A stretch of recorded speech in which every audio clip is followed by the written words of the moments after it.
do Global Times, em que os repórteres conversaram com o diretor do Centro de Estudos África-China da Universidade de Joanesburgo para aprofundar questões que serão discutidas muito provavelmente nessa cúpula dos BRICS, né?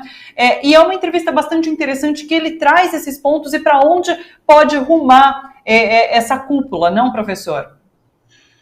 Eu li com atenção, essa é uma entrevista longa no Global Times, é um jornal oficioso, não é oficial, do Partido Comunista da China. Ele é editado em inglês. Um cidadão médio da China não lê esse jornal porque o cidadão médio chinês não fala inglês, só mandarim, não é? Ou cantonês, depende da região. Então, é um jornal que nós que estudamos geopolítica, temos que ler todo dia, especialmente o editorial. Ali está a opinião quase que oficial do partido, do Xi Jinping, etc.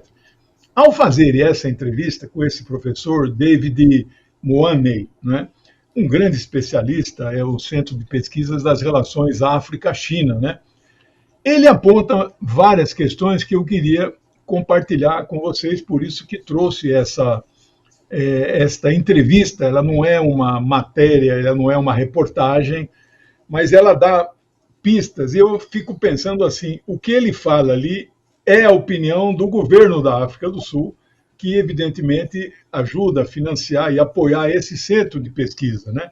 Então, ele falando ali, eu imagino que a opinião, olha lá, essa imagem do Xi com Ramaphosa, o presidente da África do Sul, né? Surgiam boatos aí nos últimos dias, né, que o Modi estaria muito preocupado com o protagonismo que a China estava adquirindo e chegou a pensar até em participar só virtualmente, não ir pessoalmente lá para Joanesburgo.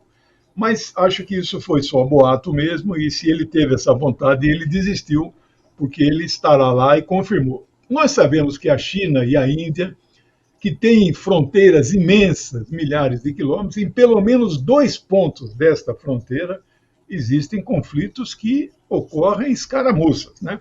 Não vou entrar em detalhes, mas um desses locais, os guardas indianos e os guardas chineses, há anos, eles não usam armas e brigam entre si a paus e pedras, né? E não pensa que porque é paus e pedra não morre gente, mas eles estão proibidos de usar armas. Tamanho é a tensão naquela região, né?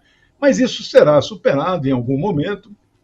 Bem, esse professor, ele aponta o segundo ponto mais importante que nós vamos presenciar, e amanhã vamos trazer novidades, e quinta também, quando encerra a reunião, é a tal da desdolarização. E ele, com razão, e eu estou de acordo com ele, não vai acontecer a desdolarização agora, porque isso é um processo histórico, né? Mas ele dá pistas de quais as decisões, para onde vão caminhar esta questão, cujo objetivo final, quando a gente usa o termo desdolarização, não é acabar com o dólar. Ninguém quer acabar com o dólar. Os Estados Unidos têm o direito de ter a sua moeda. Aliás, já está há muito tempo como moeda hegemônica. É preciso criar alternativas àquela moeda. Então, ele dá as seguintes pistas. A primeira decisão, vamos dizer que o bloco se amplie e chegue aí a 20, 30 membros. A primeira decisão é fazer o comércio entre os membros do bloco nas moedas locais, ou pelo menos nas principais moedas, que é a moeda chinesa, a moeda indiana, russa e brasileira, não é? Então, isso é uma pista que ele dá, e eu acho que isso vai acontecer. A segunda pista que ele dá é o fortalecimento das moedas digitais. Nós ainda não estamos prestando atenção. A Rússia criou a sua, a China criou a sua, o Brasil não sei se criou ainda, mas talvez vá criar. Moeda digital é moeda não papel, é uma moeda contábil, mas que ela é lastreada, pode ser, deve ser lastreada em ouro. Então, isso ele diz que este é um caminho que vai ser adotado. E o terceiro e último, eu não sei se é uma vontade da China, mas é inevitável que isso aconteça, ele fala na internacionalização do renminbi. É o nome oficial da moeda chinesa, a gente chama yuan, mas é renminbi, né? Então, se a moeda chinesa conseguir ser a terceira moeda conversível, nós temos duas, não é só o dólar. O euro é conversível. Qualquer aeroporto do mundo que você chega com o euro no bolso, tem lá uma casa de câmbio que te dá dólar, né? Agora, reais não é possível, rúpia não é possível, e o yuan hoje não é possível ainda. Mas então ele aponta esta terceira possibilidade. O ideal mesmo seria, Thalita e espectadores, que os Estados Unidos fizessem um grande acordo, aceitassem uma cesta de moeda e autorizasse que aquele órgão chamado SWIFT, o que manda dinheiro que só usa dólar, eles aceitassem e orientassem que o SWIFT também fizesse remessa, ordens de pagamento em outras moedas.